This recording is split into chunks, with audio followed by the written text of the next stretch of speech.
storage is upside down, natural gas storage, what I mean, not the oil storage. So there's not much, they're going to be the losers. That's why I wanted to see that slide. I don't think we can get that. Who are the benefiting? It's kind of like heat loss is heat gain. Who are the benefiting? Who are the people who are not benefiting? And the consumers, the United States, Europe is definitely going to be in the drawback, and that's what I see. Okay, well that again begs another question as far there's this arbitrage that exists. We've talked about it, West Texas Intermediate versus Brent. Talk about Henry Hub versus New York Mercantile, NYMEX strip price. But let's talk about the $3 versus 22, as you're saying, landed in India. What happens when a lot of these sovereign oil companies that have come to the United States, invested in joint ventures here to gain access to the unconventional drilling technology, they take that home. They take that home to use in their own unconventional reservoirs.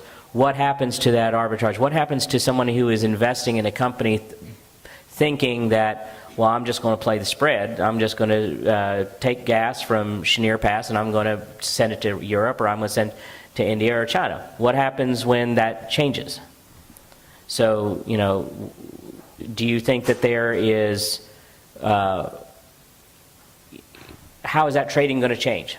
Well, first of all, I'll answer that. It takes a lot of investment in LNG field. It's not a quick thing that you can just do it overnight. It takes a lot of money to liquefy that gas.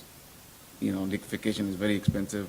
So, change is going to happen. And that's what I said. New York price was $10.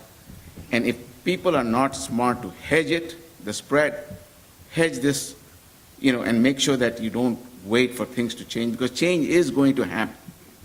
And we need to hedge it, and people who are hedging that product to make sure that we don't get too greedy, take your money and run with it. And that's what I say to it, and it's what's going to happen. We had a discussion earlier this morning about this where we were talking about the fact that 10 years ago, no one was talking about export of crude oil or natural gas in the United States. We were talking about how to get it. We need it. We don't have enough. How are we going to get it? Now, all of a sudden, there's all these LNG import terminals that are being reprovisioned and hoping to get set up for exports. So with respect to, and then there's an interesting tension that we've talked about before. In the United States, the petrochemical manufacturers, they would like to see the gas and oil stay here because costs go down, means they reduce their cost of production, means that they make more profits. The producers would like to be able to export it. Currently in the United States, you cannot export crude oil except in limited circumstances to Canada or through a partially refined product or partially distilled product known as condensate. That's all you can do and that's a gap from 1973, from the Arab oil embargo days.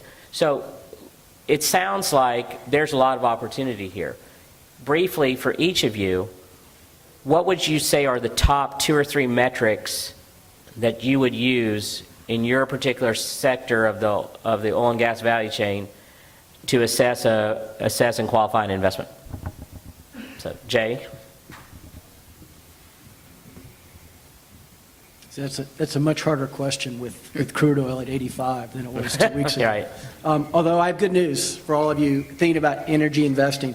I have Thursday and Friday's Wall Street Journal here, and so on consecutive days, the Wall Street Journal was bashing the price of oil.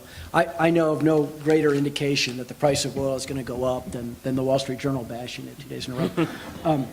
That's a joke for those of you that think I'm serious. I think the opportunity we see is on the counter investing.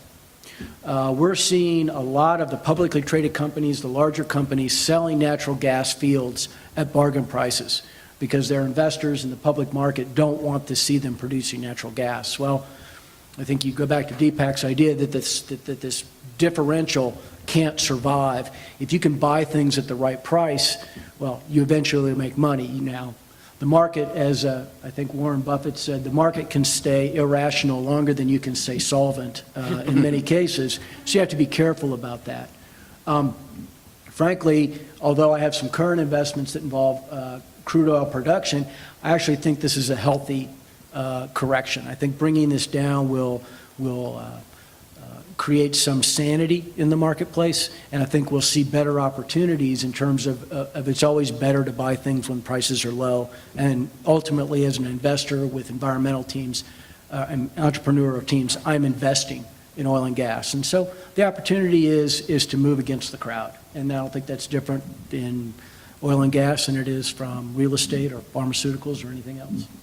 Brian, for midstream and processing, what would you say? Yeah, from a midstream processing perspective, I mean, we are talking to a lot of naphtha crackers in Europe and in Asia.